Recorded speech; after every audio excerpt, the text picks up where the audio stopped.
I officially transferred the house to my parents, knowing a divorce was becoming inevitable. With a cold, detached expression, Henry pointed at me and demanded that I leave, his voice laced with venomous insults. His parents watched, their approving smiles making it clear they stood behind his cruel words. Despite the hostility, I stayed composed, fully prepared for this moment. I had packed my bags long before, ready for this day. Without hesitation, I walked out, leaving them oblivious to the consequences that would soon unfold. I'm Amy, and I recently celebrated my 45th birthday. It's been quite a while since Henry and I were married, and our children have grown up, forging their own paths away from home. Once an ordinary salaried worker, my life took a turn when a friend introduced me to teaching others how to create handmade accessories. This shift from hobby to profession has been transformative, bringing me immense joy through my interactions with students and the daily act of creating. While some might doubt the wisdom of turning a passion into a career, I find deep fulfillment in it. Henry and I met by chance at my previous workplace, where he was associated with a client company. Our frequent encounters at work-related events blossomed into a deeper relationship, leading us to marry for love. After 4 wonderful years, we welcomed a lively and healthy son who has since graduated from a prestigious university and is now thriving in a happy marriage of his own. Yet, despite our son's achievements, Henry and I have struggled over the years. The gentle, thoughtful man I married transformed into someone much harsher, becoming increasingly demanding and treating me more like a servant than a partner. His expectations shifted daily, turning our home into a battleground over the smallest issues. As his verbal outbursts intensified, I found myself yearning for a fresh start, desperate to escape the turmoil. However, an unpaid mortgage kept me tethered to our current situation. To make matters worse, Henry inexplicably quit his job and now spends his days idly at home, leaving me to handle all the household responsibilities alone. The house we live in is especially dear to me as I finance its recent reconstruction with my savings. It stands as a testament to my dreams and hard work. A space crafted for my vision and effort. The spacious kitchen, thoughtfully designed, showcases my taste. Although Henry had some input in the layout, I ultimately covered all the expenses and ensured my preferences were realized. Building this house was both a challenge and a joy, embodying everything I had hoped for. Unfortunately, the financial burden was heavier than expected, forcing us to take on a larger loan than we had planned. Taking on such a significant financial burden in our 40s felt overwhelming, but the promise of happiness in our new home gave us the strength to manage the debt. Yet Henry remained dissatisfied. His input was only minimally reflected in the final design, and he frequently complained, dismissing the expenses as wasteful and akin to throwing money away. Despite his grievances, I chose to focus on the joy our new home brought, trying to ignore his discontent. As time passed, Henry's complaints grew quieter, and he began to express his frustration through childish behaviors, like scattering trash and creating messes to irritate me. I'd often found myself wondering when this cycle of conflict would come to an end. A few months after we moved in, as these thoughts swirled in my mind, the doorbell rang unexpectedly. We weren't expecting any visitors, which sparked my curiosity. Just as I was about to answer the door, Henry jumped up and moved to open it himself, as if he knew who it might be. Soon, cheerful voices and laughter floated in from the entrance. When the living room door finally swung open, I was taken aback to see my in-laws, Willie and Catherine. My relationship with them had always been strained.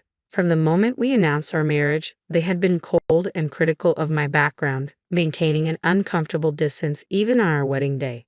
Their sporadic visits since then always left me uncertain about how to navigate each encounter.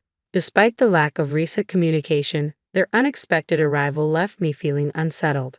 I greeted them politely, though a hint of tension lingered in the air. They walked past me without a word, pointedly ignoring me and even brushing against my shoulder as they explored the house. Their envy was palpable as they admired the spacious, well-designed kitchen. Meanwhile, Henry reveled in their attention, proudly showing them around. When they returned, their faces reflected satisfaction, but Henry's mood shifted sharply. He turned to me with a stern expression and loudly commanded me to prepare tea and snacks quickly. Taken aback by his sudden outburst, I hurried to fulfill his request, feeling the weight of the moment as I set about making tea and snacks. Despite my efforts to be welcoming, Henry's parents appeared unsatisfied. Willie quickly polished off his snacks and tea, offering only a brief compliment about the house's interior. Amidst this, Henry, beaming with pride, extended an invitation for his parents to move in with us, hardly acknowledging my presence at all.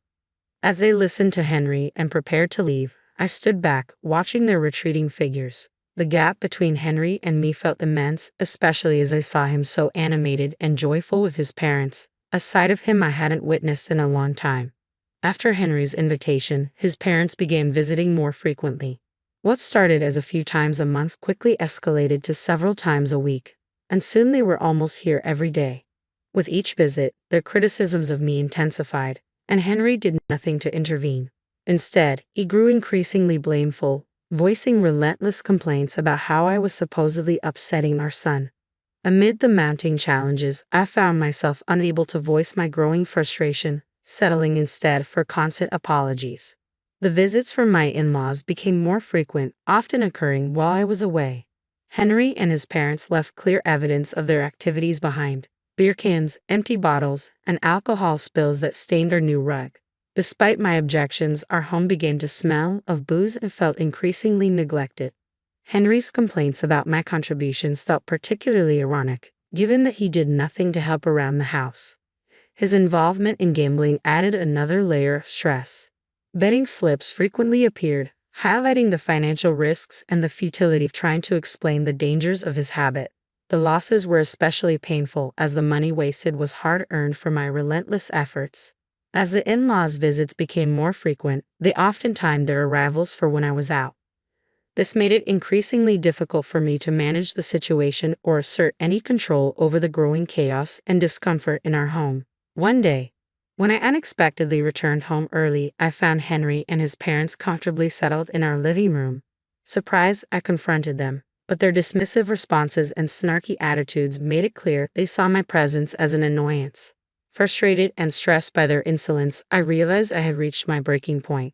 Instead of succumbing to my emotions, I resolved to devise a plan to manage the situation effectively. In the midst of this turmoil, an unexpected incident unfolded. On a day I would typically be away, the in-laws arrived unannounced, their surprise at finding me home unmistakable. I couldn't resist making a sarcastic remark about their usual avoidance of me, but they brushed it off as they confidently entered the house. Henry greeted them with a warm smile and proceeded to show them around from the kitchen to the bathroom.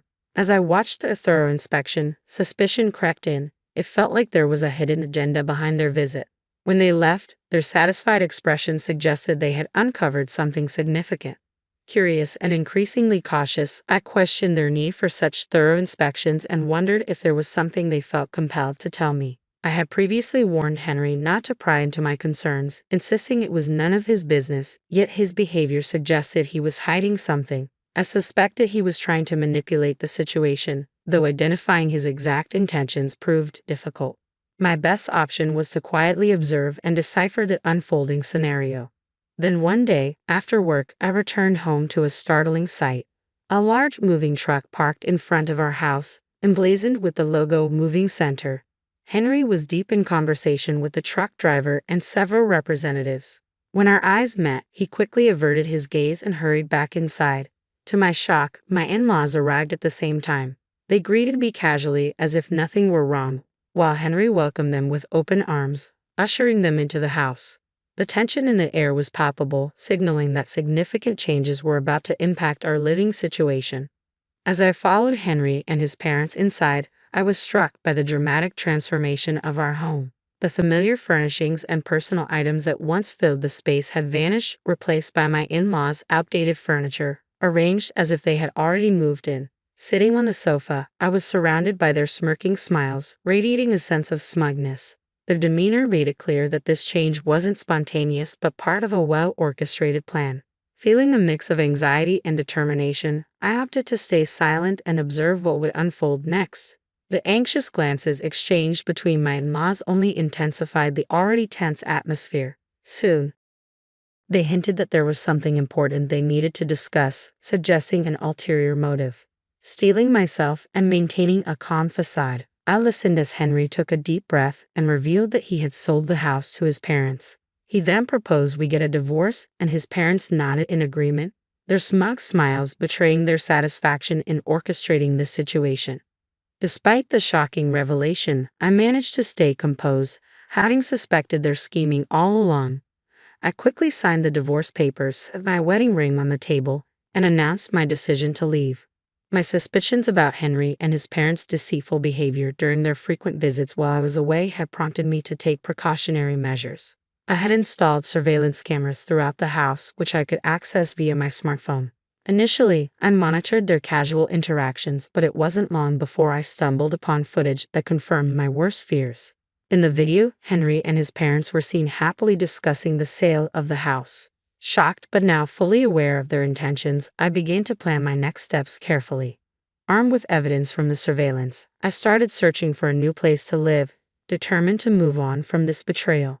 Taking decisive action, I initiated the transfer of the home loan from my name to Henry's. If they intended to force me out of our shared home, it only seemed fair that they should assume the mortgage payments and all associated responsibilities.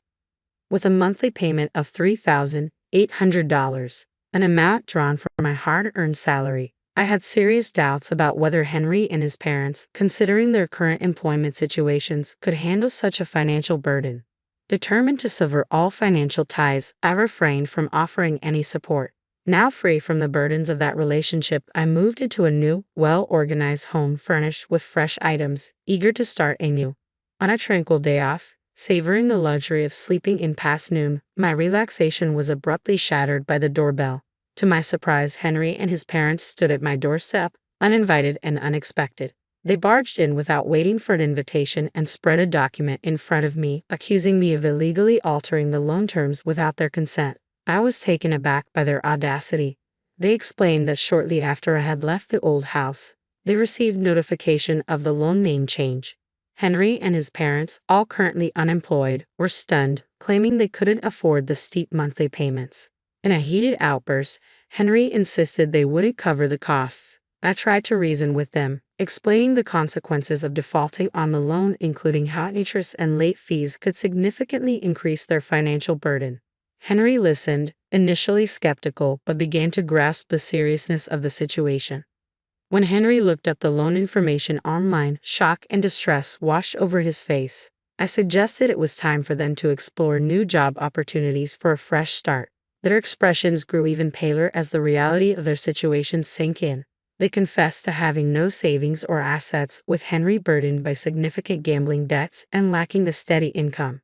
They pleaded for understanding and assistance, referencing the years we had spent together. Unmoved by their appeals, I shut the door firmly, determined to distance myself from any attempts to salvage the relationship. Frustrated, they reported me to the police, which ultimately resulted in their removal from my property. Due to their financial struggles, they eventually moved to a more affordable apartment on the outskirts of town, where Henry managed to secure a part-time job to support his family. Meanwhile, my life continued on an even keel. I focused on my job and, in my spare time, started a blog about handmade crafts. The blog gained traction, leading to a substantial increase in my monthly income as requests for workshops and courses began to pour in. I had no intention of remarrying and was determined to navigate life on my own terms. One day, I stumbled upon an old household account book from the early days of my marriage. As I flipped through its pages, memories of our financial struggles flooded back. With a renewed sense of purpose, I resolved to carve out a new path toward happiness on my own. After reflecting on the past, I returned the account book to the shelf, ready to focus on creating a fulfilling future.